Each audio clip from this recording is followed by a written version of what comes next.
Well, folks, welcome to one more edition of Politics and Random. Egberto Willis, your host. Thank you so kindly for being here with our show. We are going to have a great show for you today, as usual.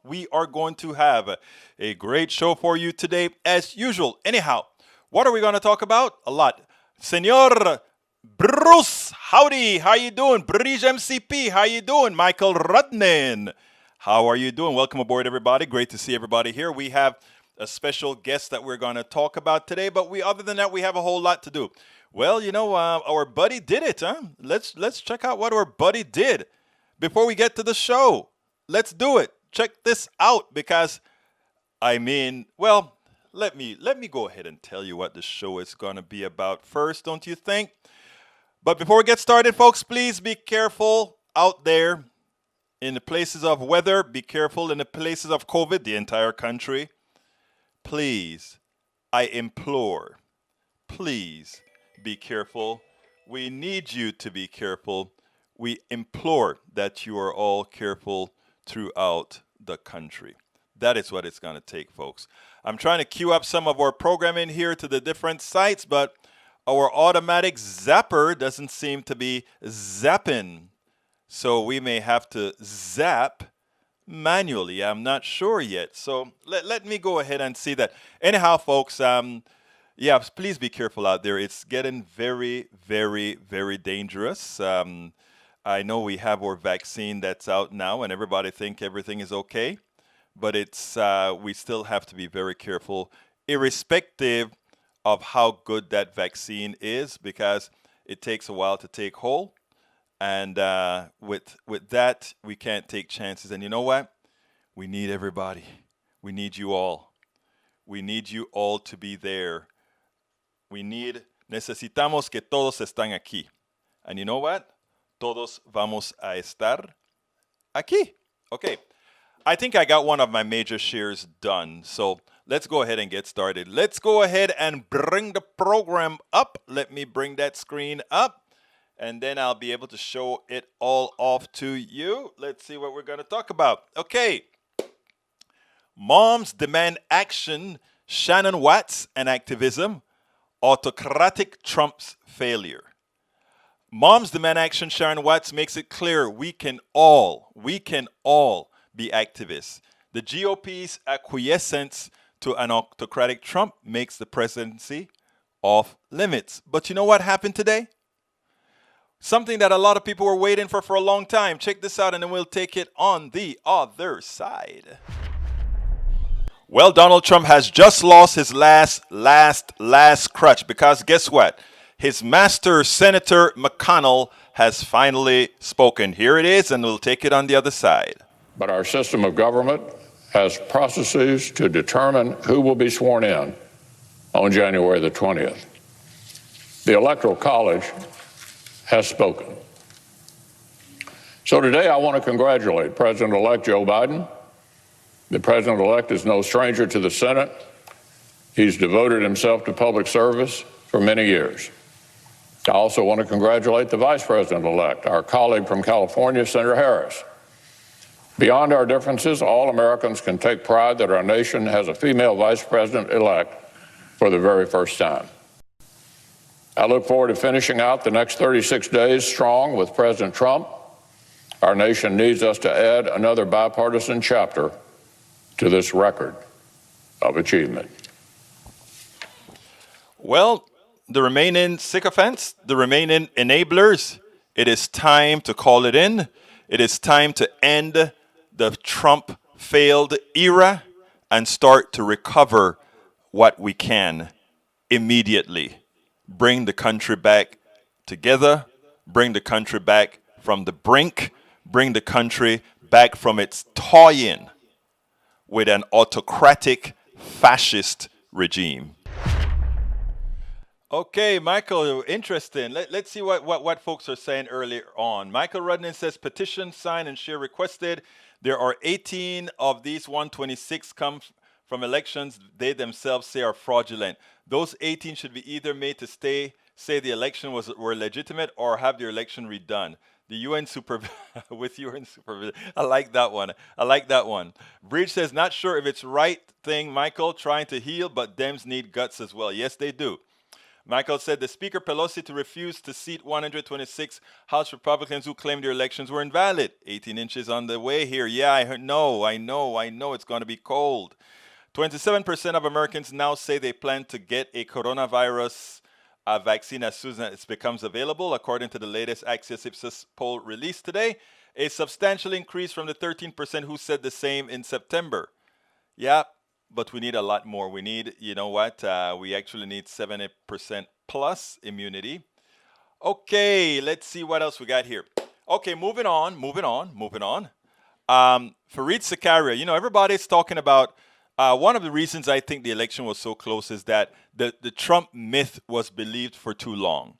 And if you believe the Trump myth, and since it's always the economy stupid, people may have forgotten all the bad things that he did and just say, oh, but he made a good economy. Fareed Zakaria had something to say about that. Let's play that and then take it on the other side. Donald Trump thinks that by saying things and just shooting them out, that it's always right.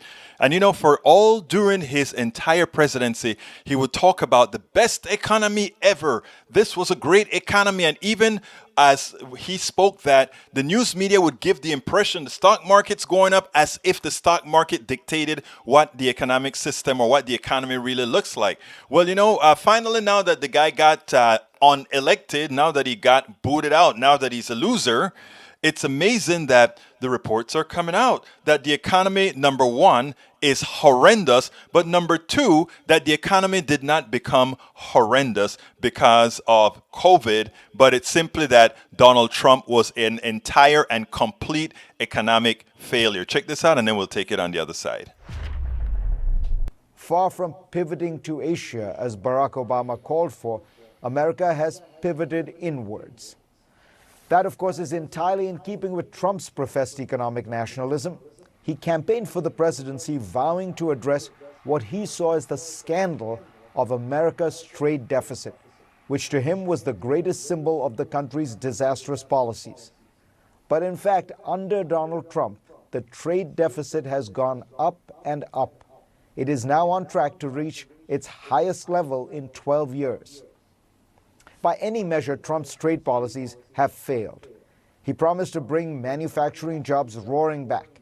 In fact, the percentage of jobs in manufacturing has stayed roughly the same since he came into office. He claimed that foreign countries like China and Mexico would pay for his tariffs. In fact, many studies show that American consumers have footed most of the bill. He promised that China would buy many more American goods. In fact, they are importing less from America than they were in 2017. What jobs have been preserved have come at a staggering cost. According to the Peterson Institute, for every job saved in the steel industry through Trump's tariffs, U.S. businesses and consumers have had to pay $900,000 per job. Were Trump to have saved more American jobs this way, he would have bankrupted the country. In other words, he would have done exactly what he has always done with his companies, bankrupted his companies, right? Because he doesn't know anything about economics. He's a glorified salesperson. So the thing about, let me tell you what is so scary about it. It's the economy, stupid. And if you give the semblance that the economy is doing well, even if and as an individual, your personal economy is not doing very well, one has a tendency to vote for that which they believe is doing fine. So Donald Trump came a hair away from winning, not in votes. He lost in a landslide, but he came that close to winning by a few 100,000 votes in the states that matter, in the swing state, that this guy could have been re-elected president of the United States on not a lie, but on the lies that he told and on the lies that were not efficiently and correctly debunked by our mainstream media. And that is what is sad, right? That is what is sad. That a lot of the reasons why Donald Trump came this close is that a lot of people didn't know. But worst of all cases is that we have a media that doesn't quite inform. And the absolute worst is that we have an electoral college. An electoral college that could have handed the guy who lost by millions the election. Shame on what we continue to allow. Now, Ali Velshi did a piece this weekend that I had to clip. I want you to listen to it, then we'll take it on the other side because it is quite important. Ali Velshi strikes again with one of the most eloquent characterization of not only Trump, but the Republican Party that Trump really simply magnified in volume. Check this out, and then let's take it on the other side. The outgoing president tells so many lies so often that I wouldn't be surprised if he drank too much of his own Kool-Aid and deluded himself into believing that a coup is actually a viable option. But it's too facile to blame this president alone for this mass delusion. Republicans have lied to themselves and America for a long time to suit their agenda. This goes back to the earliest lies from Fox News in the 1990s, to climate deniers in the Bush era, to racist birthers in the Obama era. Republicans have, for decades, cared more about telling people falsehoods that make them feel better about themselves at the expense of others than about telling them what they actually need to hear. And that is the truth. Republicans have cared more about cultivating a mass delusion of lies and conspiracies than they have about confronting the real problems that we face in this nation. It's not hard to ignore a devastating virus and the voices of voters when you've been fed lies about everything else for years. So where do we go from here? How do we continue when we have just one functioning political party and the other one on a never-ending ayahuasca retreat? I don't have the answer to that. There will be a lot of hard times. You cannot break a fever like this overnight, but you can speak up. You can make your voice heard. You can take action. You took action more than 81 million times in November when you rejected the worst deluder of them all. So in the end, you do matter. What you do and what you say matters. And when this nation is tested, people like you just might be the change agents that break this fever dream on the right side. Look at the incredible efforts of the frontline workers who've saved millions of coronavirus patients. Those men and women did not give in to the delusion. They fought. They are still fighting. Look at the vaccine. We now have our first COVID vaccine because people like you saw the danger of the virus. You accepted the danger was real. You got to work. Look at the 4 attorneys general who just helped get that sham Texas lawsuit rejected by the Supreme Court. They used their voices and their power to fight back against the lies and the conspiracies to protect our democratic institutions for which people have died. Now, you might not be able to create a vaccine on your own. You might not be able to fight a fake lawsuit in the Supreme Court, but do not discount the importance of your voice. You can fight back against this delusion. No act is too small. This time of year is a hopeful time of year. The vaccine is hopeful. The Supreme Court order is hopeful. Absolutely so. Now, he defined and made a very important point. And it's something that we've been saying quite a long time on Politics Done Right. And that is, you cannot blame Donald Trump for all that has occurred. Donald Trump is just a culmination of a constancy of lies and lies and lies that the Republicans have constantly told to their people, constantly taking them over to the edge, closer to the edge, closer to the edge.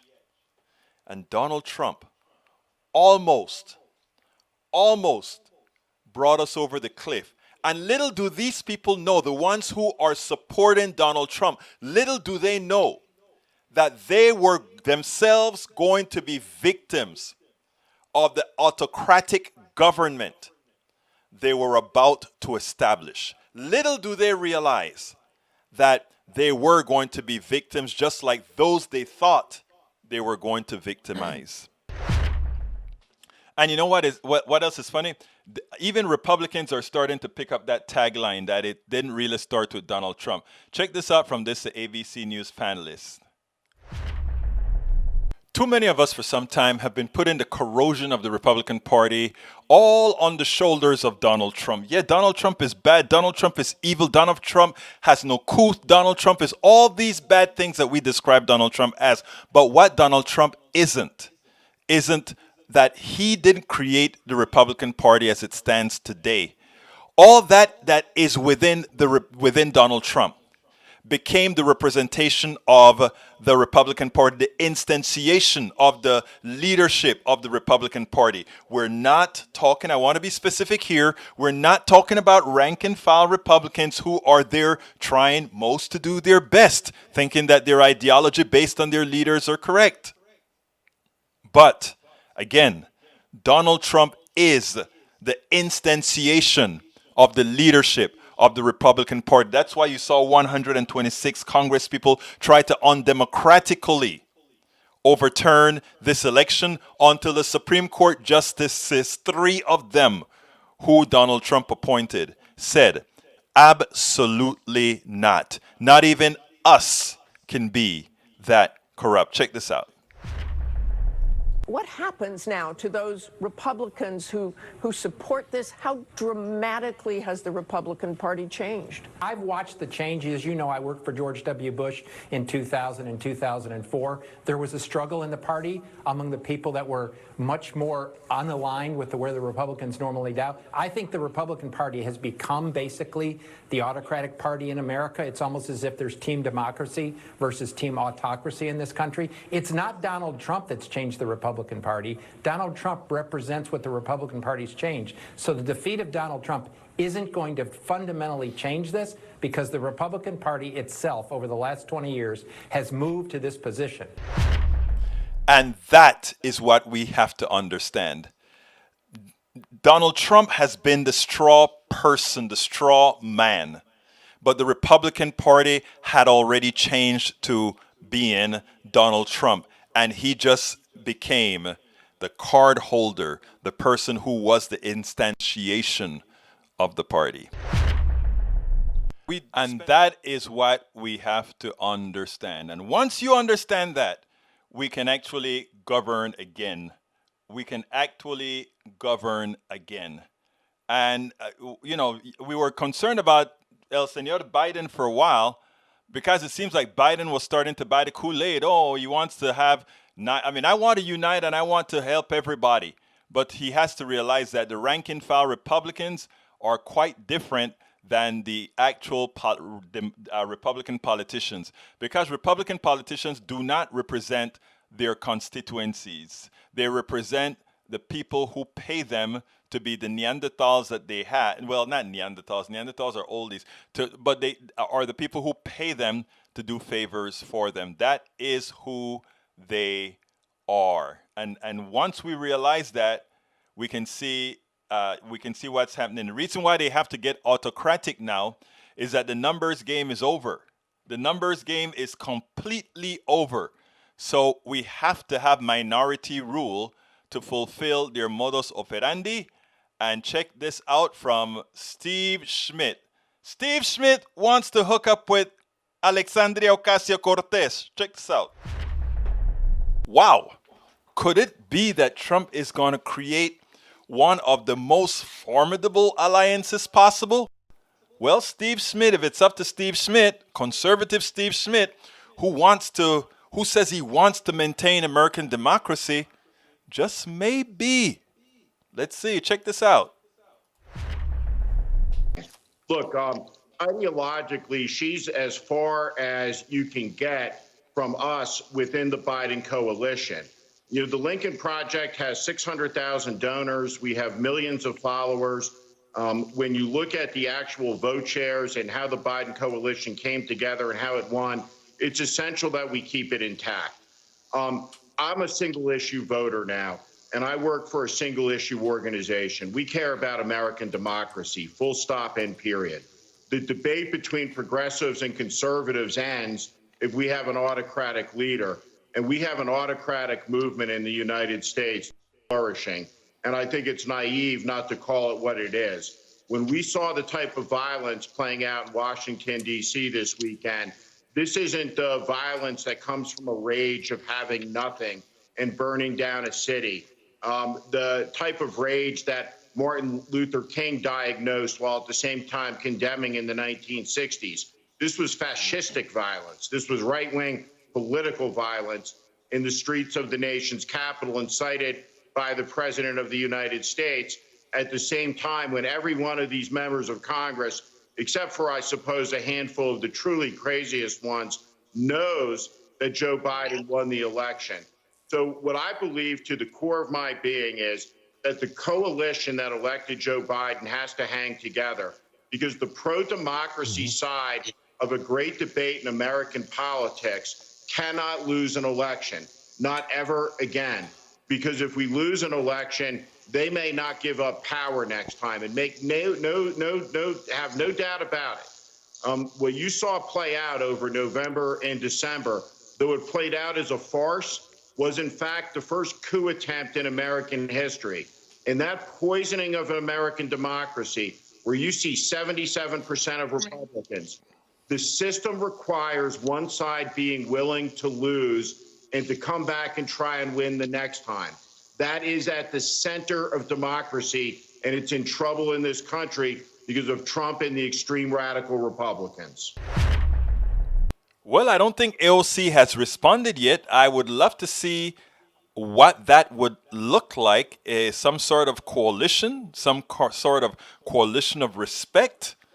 I don't know how they square that together. Can progressives, with the policies known that most people want progressive policies, really need to have some sort of a unity? I don't know, but it's an interesting concept, and it is something I would love to see how our progressive brothers and sisters respond, those specifically in leadership positions. It's a thought. And you know why it's a thought? Because specifically some of those responsible for those who have taken it to the next step, to the next level, where it's turned into fascism, they have seen the light now, and it's like, what have we created? Let's just go ahead and ask others to join us in solving that problem that we created. So, I mean, if AOC and any of the progressives were to take up Brother Smith on any type of an alliance, it better be one that is really written out with a progressive bias. And why is that? Because we know that is where most Americans are. In fact, indeed, that's where most Americans are. Okay, Big Ed, Biden 2020. Hey, Big Ed, how you doing, brother? Okay, let's see. Green New Deal, living wages, universal health care, ending the wars. What? Yes, that's what we want. Mike British MCC, true. Let's see. Norman says, wait, let me see. Norman had a good comment in there that I want to read. Norman said earlier on, where is Norman's comment? The right-wing media and the communication machine, meaning Limbaugh, Fox News, etc., created the people. Donald Trump is following these people that are autocratic and seditious. I agree with that. One step before that is that the plutocracy created Fox News, that created the people to solve the purpose of the plutocracy. Okay, para ver. Then actually Norman says to Bridge MCP, let's be clear, let us be sure the media in the fairness doctrine is possible given the commercial bent. For example, when was the last time we had a real progressive with a real debate with the Republican Party representatives talking about values that drive policy? Very true. Very true. What can I say? Let's see. Michael Ronin said, Egberto, Steve Smith doesn't believe in any of those things you just read. Oh, I know he doesn't. But you know what he just said? I mean, you see there's a test for him, right? He said he's a one-issue voter now. And I have another piece that I could play from him where he says that at this point in our history, there's only one party that stands for democracy, the Democratic Party. And so I'm going to play that for you tomorrow. I don't think I have the time to play for it today because since we are near the halfway mark, you guys know what I got to do. I got to go ahead and say, hey, guys, por favor, compra mi libro, por favor, guys. I would love for you to support our program. If you are on YouTube, please click the join button to become a part of our posse, famously named the PDR Posse by Bridge MCP. And if you choose not to click the join button to become a member, please consider clicking that $ there and saying, yeah, I want to give Egberto and Politics Done Right a super chat. If you're not on YouTube right now, but you want to be a part of the PDR posse, go to politicsdoneright.com/PDR, I'm sorry, what am I saying? politicsdoneright.com/YouTube, politicsdoneright.com/YouTube to be a part of our Politics Done Right PDR. You want us to support the program? Get our books. Start by getting the book you see on the screen. It's worth it. How to talk to your right-wing relatives, friends, and neighbors. I just placed that on the screen. Big Ed wants to burn it, so Big Ed must be another person that simply another one of our friends called Tank 28. I guess he got tired of Tank 28, so now he's Big Ed. Oh my God, Tank 28, Tank 28, Tank 28.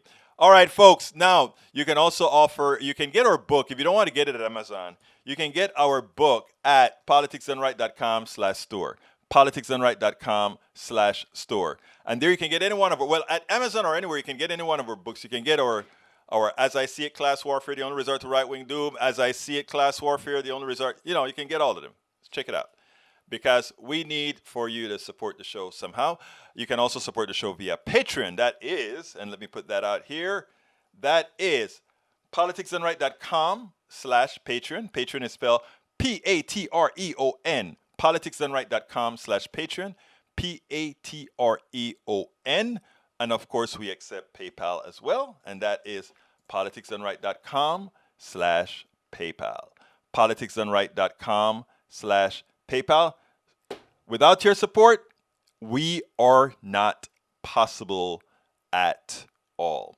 All right, let's go ahead and get busy with our interview with the founder, creator of Moms Demand Action. This woman is exceptional. Check her out and let's move on from there. Let's go with Shannon. Here we go. Welcome to one more edition of Politics Done Right. I'm Egberto Willis, your host. Thank you so kindly for being here. We are here today with a very special person, someone that just won the HPJC, Houston Peace and Justice Chapter's Peacemaker Award in Houston, Shannon Watts. She's a mother of 5. Prior to founding Moms Demand Action, was a stay-at-home mom and former communication executive. The day after the Sandy Hook tragedy, Shannon started a Facebook group with the message that all Americans can and should do more to reduce gun violence. It turned into a grassroots movement to mitigate gun violence. Moms Demand Action has established a chapter in every state of the country and is part of Every Town for Gun Safety. She's an active board member of Emerge America, one of the nation's leading organizations of recruiting and training women to run for office. Shannon, welcome to Politics Done Right. How are you doing today? Good. Thank you for having me. Actually, I think this is very important, especially in these times. Let me tell you something first about the Peacemaker Awards. They are really serious about the folks who get that particular award. People that are really making a difference, and you are making a difference with what you're doing. Tell us a little bit about yourself, and then we'll get moving thereafter. Yeah, I was a stay-at-home mom of 5 when I started Moms Demand Action 8 years ago. I was living in a suburb of Indiana, and I had watched all of these horrific national shooting tragedies happen time and time again, and our elected officials really did nothing. And so when 20 children and 6 educators were killed in an elementary school, I knew again that lawmakers were unlikely to act. And I thought, okay, I want to be part of something like Mothers Against Drunk Driving, but on the issue of gun safety. And what got me involved was a fear, frankly, that my kids weren't safe in their schools. And in many ways, I was living in a bubble, not realizing that over 100 Americans are shot and killed in this country every single day, whether it's homicide or suicide or unintentional shootings or domestic gun violence. And really what I thought was going to be this online conversation on Facebook, if you know anything about type A women, it quickly became the largest offline grassroots movement in the country. And now we are larger than the NRA. And, we're winning on this issue electorally, legislatively. with corporate policies, educating people about responsible gun storage. It's been a really important work in my life, certainly, but I think in so many other volunteers across the country. Well, look, let me tell you what I love about your story, first of all. I think that a woman who is a stay-at-home mom, granted an executive in communications formerly, who has some experience in that, you proved that a mother, a mom, could go out there and have influence on the body politic. And I think what happens with a lot of people is that they stay back and they just believe that I don't matter, I can't make a difference. And I think you are the embodiment that anybody who decides that they want to take action can take action. So if you were to tell any American person on whatever issue that they really matter, how would you tell them to get started into doing what you've done? Don't let people tell you you can't or shouldn't do something. I mean, I was cold calling people at the very beginning of this work and asking them for advice and counsel. And I can't tell you how many people said to me, you're not the right person, you don't know enough, this will never work, it already exists, don't bother. There were so many naysayers, and I just didn't listen because I knew in my gut that this was something that was needed. And I also knew that the worst thing that could happen was that I would fail. And I think a lot of times women in particular are afraid of failing in public. And they believe it when people say that they're not the right person or they don't know enough. When you look at women in this country, we're only about 17% of the 500,000 elected positions that exist. We're only about 5% of Fortune 1000 CEOs. So there are certain levers of power that we can pull. And that's why I started Moms Demand Action, so that we could pull those levers of power together as women. And if I had waited until I knew enough, or until the moment was right, I still wouldn't have started Moms Demand Action. So I think it's jump in. Don't listen to people who tell you not to do something.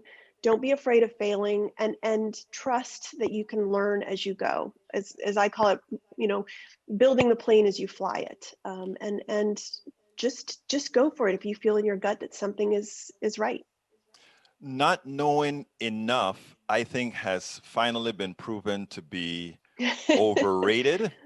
Actually, maybe not knowing enough, but having the character to learn and accomplish something is what's needed.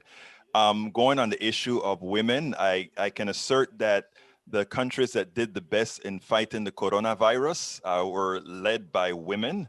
I can also attest to the fact that most of the activities around the world right now dealing with peace, dealing with these types of actions, are actually being led by women. So I'm on board. Let's go ahead and turn over governance. But entirely turn over governance. I have no problem with that. Now, today's a special day, right?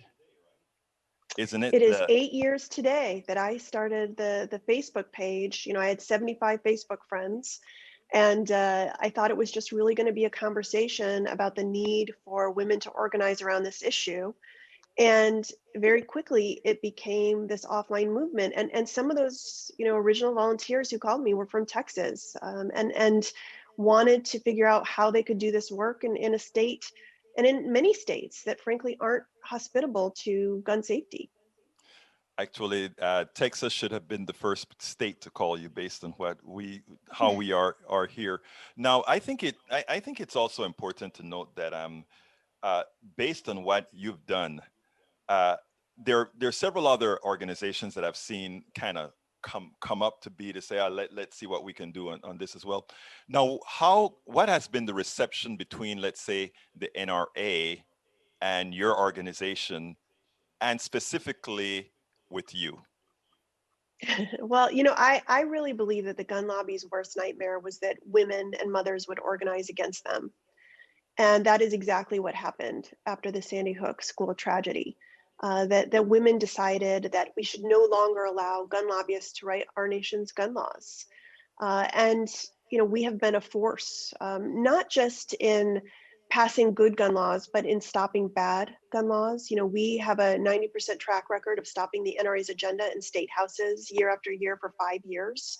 And that includes stopping things like stand your ground, putting guns in our schools, guns on college campuses, something called permitless carry. On top of that, we spend a lot of time doing what we call shining a light under the refrigerator and forcing the cockroaches to run out. We have really highlighted what bad actors the leadership of the NRA are. And I want to be clear, I'm not talking about gun owners in this country. The vast majority of whom are responsible, 80% of whom support things like a background check on every gun sale. This is about the very extreme radicalized leadership of the gun lobby. And they're clearly not fans of mine. Threats of death and sexual violence to me, to my daughters, started immediately when I started the Facebook page, and really has gone unabated for almost 8 years now. As a full-time volunteer, I'm certainly a target of the gun lobby. But I think I and so many of our volunteers made a decision early on. We were either going to back down or double down. And in the face of gun violence that's killing our children and destroying our communities, we knew that if we stopped this work, that's what would continue to happen. And so, look, if we lose our kids, we have nothing left to lose. And that's really been the driving force of our work for so long. Let's dispel two fallacies. First of all, you're not anti-gun. Your thing, you have nothing to do with being anti-gun. You believe in the Second Amendment, that people have particular rights, right? Why don't you expand on that to kind of dispel that fallacy that they will use to try to put your group down? Many of our volunteers are gun owners, or their partners are gun owners. And I should be clear, we're not just moms, we're not just women, we're also men and students. And there's 400 million guns in circulation among civilians in this country. The likelihood that a gun owner, if you're not one yourself, is very high. And again, the vast majority of them are responsible. They support common sense gun laws. This is simply about restoring the responsibilities that go along with gun rights, responsibilities that the gun lobby has eroded for decades. Again, background checks on every gun sale, requiring permitting and training, things like secure gun storage and holding gun owners accountable for how they store their guns, reporting lost and stolen guns. I mean, these are just things that mainstream America agrees on. It's really just this very vocal minority of gun extremists who don't. I don't know where you stand on this issue, but to drive a car, you have to have insurance because there's a possibility that you could hurt somebody. With the guns, you don't have that restriction. I don't know where you all stand on that, but it always amazes me that something as lethal as a gun doesn't have those types of restrictions on it, don't you? Yeah, I mean, again, that's the work of the gun lobby. They've made sure, for example, that they can't be sued when their products malfunction or are misrepresented in advertising. They got that special immunity from Congress a few decades ago. And so they learned a lot from other special interests like the alcohol lobby and the tobacco lobby, and wanted to make sure they avoided those same pitfalls. And that includes things like, making sure that you are accountable when your guns are lost and you don't report them and they're used in a crime. Or, what's amazing to me is that in so many states, you can leave a loaded gun on your kitchen counter. Someone gets hold of it and hurts themselves or others. And in many cases, you're not accountable. And it really does go back to in the 1980s. You can remember that someone would get in their car and drive drunk and kill their families. And people would say, oh, what a horrific tragedy. That person has suffered enough. We can't punish them. And this group of moms came along with Mothers Against Drunk Driving and said, wait a minute, laws are the moral underpinning of our society. We have to hold people accountable when they don't act responsibly. And that's simply what we're doing on the issue of gun safety. Shannon, you sounded like a lawyer right there.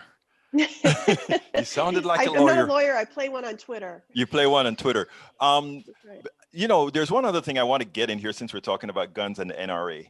Let's remember that the NRA has abused a lot of their funders by spending a lot of their monies on jets and clothes and all that kind of stuff. Let's put that out there in the ethos. Now, there's a new administration out. What's your anticipation with your group working with the Biden-Harris administration? So Harris ticket was the strongest gun safety ticket in our nation's history. We worked very hard to get them elected, and they are coming into office having made gun violence prevention a priority. They're already talking about ways that they can address it. We're very excited that Susan Rice will be in charge of the DPC, which oversees a lot of different aspects of gun policy. And we're all eagerly awaiting the outcome of the Senate runoffs in Georgia. That will determine what we can push through Congress clearly. But even if, let's say, the Republicans still hold the majority in the Senate, there are a lot of things that this new administration can do through executive orders, and we've already sent over our ideas. You certainly can't do everything you can do by passing laws through Congress, but you can close a lot of loopholes that will save American lives. But your issue is not a Republican or Democratic issue, and if the polls are to be believed, I think even Republicans are strong advocates to many of the policies that you support or that you're trying to get it put into effect. Correct? That's right. This shouldn't be a right or left issue, right? Should just be an issue that Americans can come together on. Again, we have this incredibly wealthy and powerful special interest that has essentially written our gun laws for many decades. And it takes time to loosen their stranglehold on the system. And that's what we've been doing over the last 8 years. If you look at 2010, about a quarter of all Democrats in Congress had an A rating from the NRA. In 2020, only one Democrat who was running for office had an A rating from the NRA, and he lost. So Wow. it is about shifting the consciousness, not just of Americans, but of lawmakers, and showing them election after election, if they do the right thing, we'll have their back. If they do the wrong thing, we'll have their job. We really believe that if Mitch McConnell would allow a vote on, for example, background checks, that it would pass with Republican and Democrat support. It just hasn't been allowed to get a vote. All of the laws that have passed through the House are just sitting, all the bills that have passed through the House are sitting on Mitch McConnell's desk. But that's why, we've spent so much time doing this work in state houses and in boardrooms, because you have to build that momentum that eventually points the president and Congress in the right direction. 5 children, 6 million members. Simple question. How the hell do you do it? Well, yeah, sometimes the 5 children is more overwhelming than the 6 million members. But, when I started Moms Demand Action, I had kids in elementary, middle, high school, and college. I Really? just sent my very last kid to college. I'm an empty nester now. I'll be 50 in a few weeks. And, I wish I could tell you that once kids turn 18, they're adults and independent. And, any parent listening knows that the problems just get more expensive and usually involve the legal system. So, you never stop being a parent. And it is my most important job. The work that I've done through Moms Demand Action is a close second.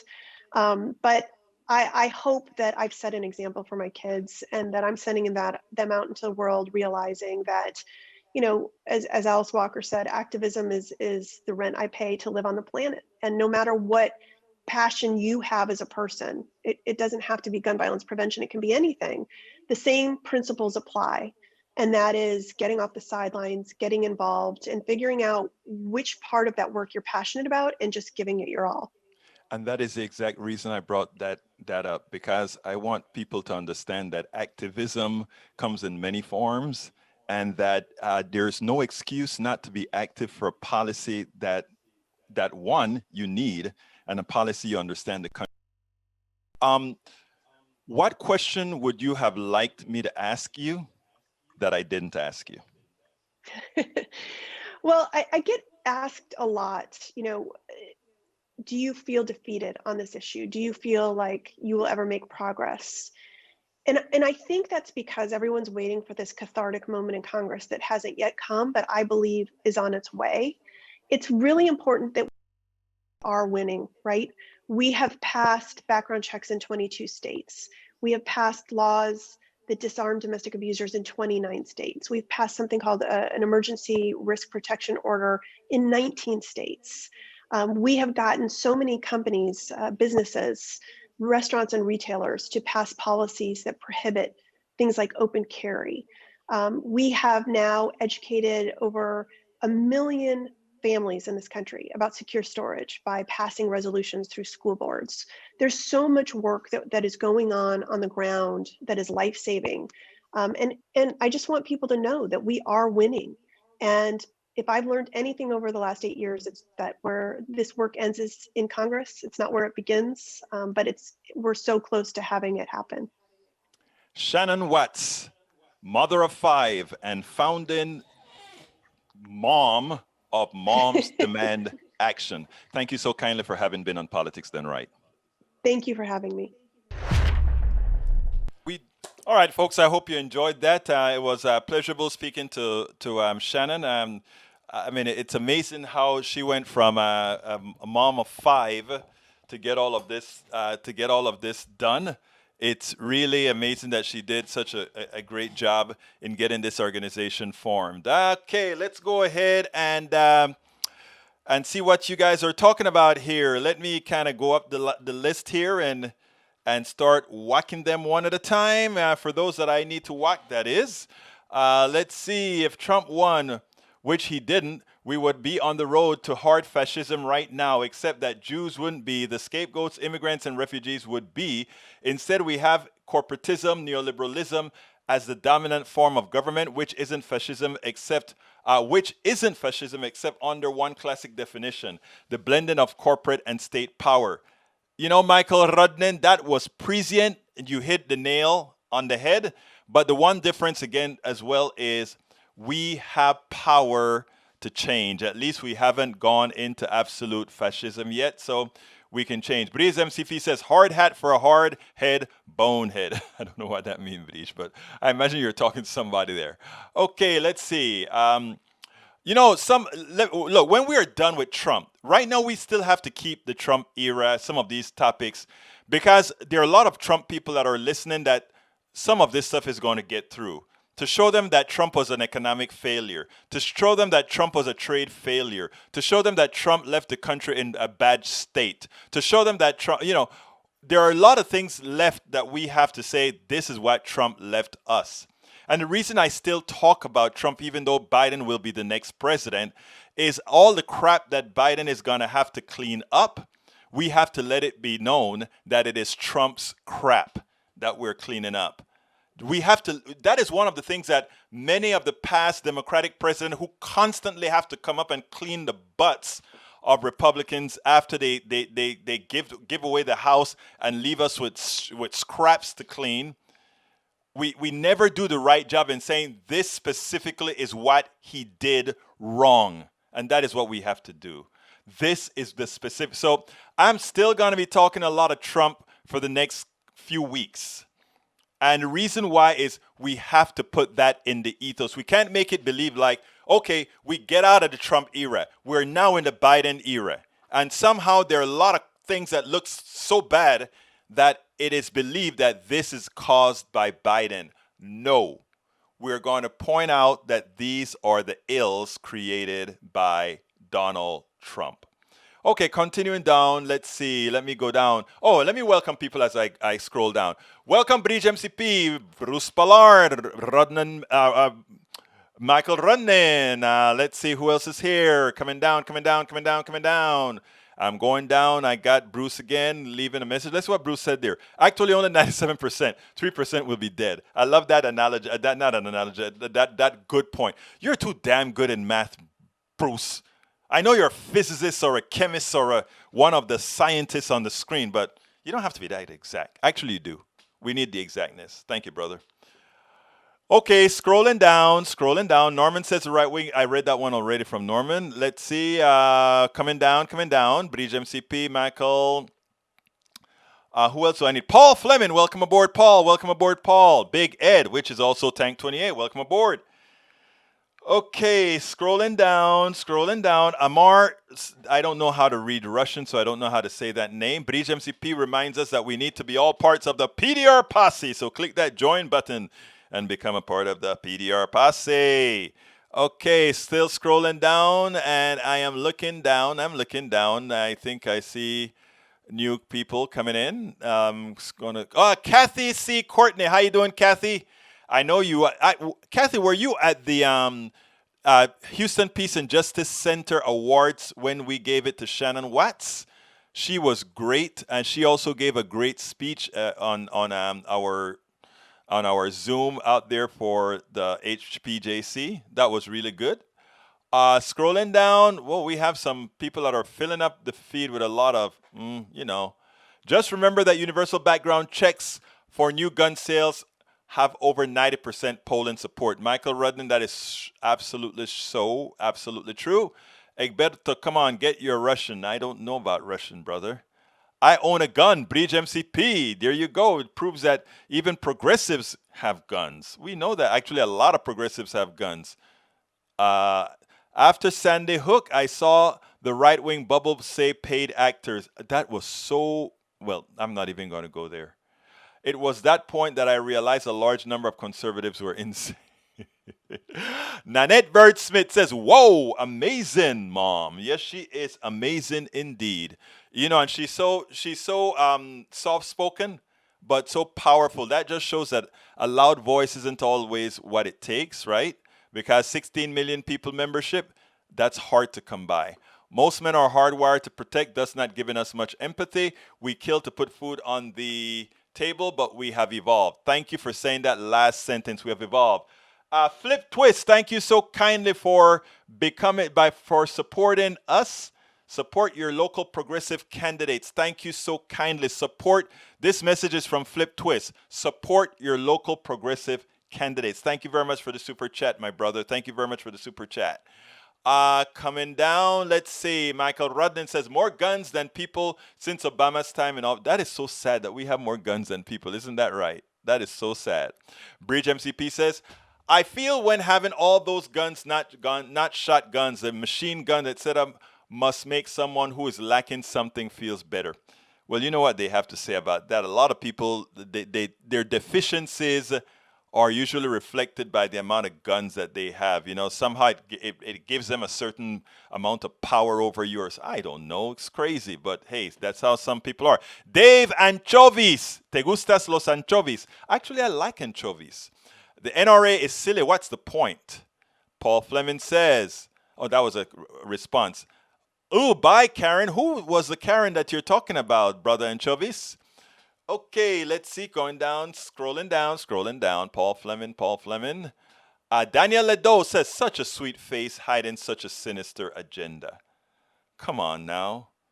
Nanette Bird Smith thought the interview was great. Thank you, Nanette. Love you guys. Paul Fleming. Let's see what else is here. Sinister agenda? Laughing out loudly. Thank you, Bridge. I think that was the right answer for that. Amy Backen, welcome aboard, Amy. How you doing, my friend? Thank you for being here. Bridge MCP, hard hate was Trump video. Absolutely so. Mark Smith, how you doing, buddy? You're late from London. DJ Skids, hello from Connecticut. Yes, and she discussed that issue in Connecticut. And Flip Twist again, thank you very much for that super chat. Bridge MCP, John Cotter, the Alex Jones types have poisoned the right's minds. They don't even believe facts any longer. But you know what, Brother Cotter? We are slowly going to change it because insanity doesn't last forever. Eventually, it dies off for most. You will always have those who kind of live in their fog forever. But I still have faith that enough of them will get out of the fog. And look at what Daniel Ledo says. More guns equal more freedom. It's one of the silliest things that I always hear about these guys that they, like you saw them in Atlanta yesterday, walking down the streets in Atlanta with their guns that they're going to have a law, and you have one of them saying the only thing that the result of treason is death, and they're talking all this crap, and you sit down. and you sit down and you watch them, and you can see that how silly they are. Because think about this. They mess up a F-16, come and wipe a whole thousands of them out with one cycle. You can't own the guns that will protect you against some state. What you have to do is make sure that the state reflects you. We, the people of the United States, in order to form a more perfect union, folks. You're not going to beat the F-16 with having all this gun rights that you think you own. Because they just bring a tank, a F-16, a machine gun or whatever, something you can't have anyway, and wipe you out. What protects you from the F-16? What protects you from the machine gun? What protects you from the bazooka?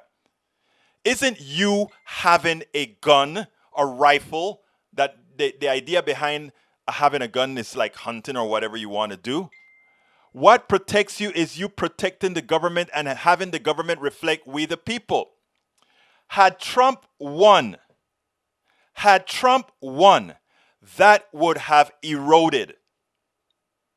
Because at that point, he has isolated government from we the people, because it would have said that we the people no longer elected our government, which is what the problem with the Electoral College. 7 million more people voted for Biden, and it came that close to Donald Trump still being able to win. Vote or governing by the minority. That is when you fear your government. When a minority can decide this is what is well.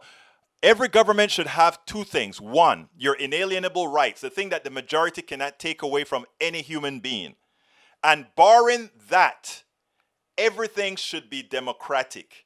One person, one vote. That is the aberration in our Constitution that was created to keep some in power and some without power. Understand that there's nothing benevolent about state rights and giving states equal. That is bull. The Electoral College was made for the slave states. Let's learn history. Let's not recreate it. Brothers and sisters, I got to get out of here. But before I get out of here, one more ask again. Please consider getting my book. It helps us defray the costs of politics done right. Allow us to continue doing this. You can get my book at Amazon. I just put the link there for Amazon. You can also get my books at our store if you want to cut out the middleman. That can be gotten at politicsdoneright.com/store. You can provide us support by doing what our brother did. I lost the name now. What's wrong with you, Egberto? You can do what Flip Twist did and give us a super chat by clicking on the $, or you can click join and become a member, as just like how Bridge MCP is a P on our PDR posse. And by the way, the PDR posse was named by Bridge. Hey guys, if we have a lot of people that I'd like to have in a Zoom chat. Are you guys open to doing a Zoom sometime before the end of the year? I want to send out a mailer and say if folks are interested in doing Zoom. A lot of people just like to do this stuff here. Are folks interested in doing a Zoom? Tell me if you're interested in doing a Zoom. Thank you, Flip Twist. Let's do a vote right now. Who here in the room would come on a Zoom if we had a Zoom, let's say over a weekend before the end of the year? Tell me if you're interested in that, please. I want to know. But anyway, continuing. Again, YouTube. If you're not on, great. Cotter is interested. Come on, folks, keep voting. I got to get out of here. Will you do a Zoom? Will you do a Zoom? Will you do a Zoom? Interested? Great. All right. And let's see. You can also become a part of our posse by going on politicsdoneright.com/YouTube. Paul Fleming would too. Okay, great. We're going to do a Zoom then. We're going to do a Zoom. And before the end of the year, politicsdoneright.com/Patreon to support us as well, or politicsdoneright.com/PayPal to support us as well. All right, Bruce is also in for the Zoom. Okay, folks, I tell you what. I am going to send out, make sure you're on my email list, please. Go ahead and go to the website, politicsdoneright.com or egbertowillies.com, and sign up for a mail list. And we're going to do a Zoom. I'd like to get, the thing about it, a lot of people, I'll do a Zoom before the end of the year. Let's go ahead and do that. Para ver. Is there anything else I need to talk about? I don't think I have anything else to talk about. Okay. My name is Egberto Willies. This is Politics Done Right. And you know how I end this baby. I am what? Out!